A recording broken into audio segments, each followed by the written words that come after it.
கர்த்தராகிய இயேசு கிறிஸ்து ஒரு கைதியை போல குற்றவாளியை போல நிற்கிறது.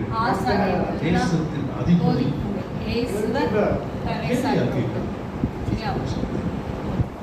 அதுல சிலரை வேற வேற வேற ஊழியத்துக்காக எல்லாருக்கும் ஒரே இல்லை. யோசேப்போட கர்த்தர் இருந்தார். வேற ஊழியம், இன்னொருத்தர் வேற ஆராதனை நடத்துறாங்க, இன்னொருத்தங்க செய்யாம தனியா சொல்றாங்க. இப்படியா வேற வேற வேற ஊழியம். ராஜாவாய் மாற்றியது ஏன்?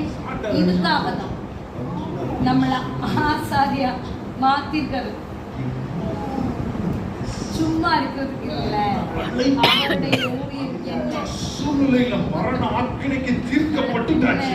இப்ப அப்படி சிலுவையை சுமக்கப்படுற நேரத்திலையும் அறிஞ்சு அதுபடி செய்யறது என்னன்றது தெரியும். நான் ராஜா, நான் ராஜா.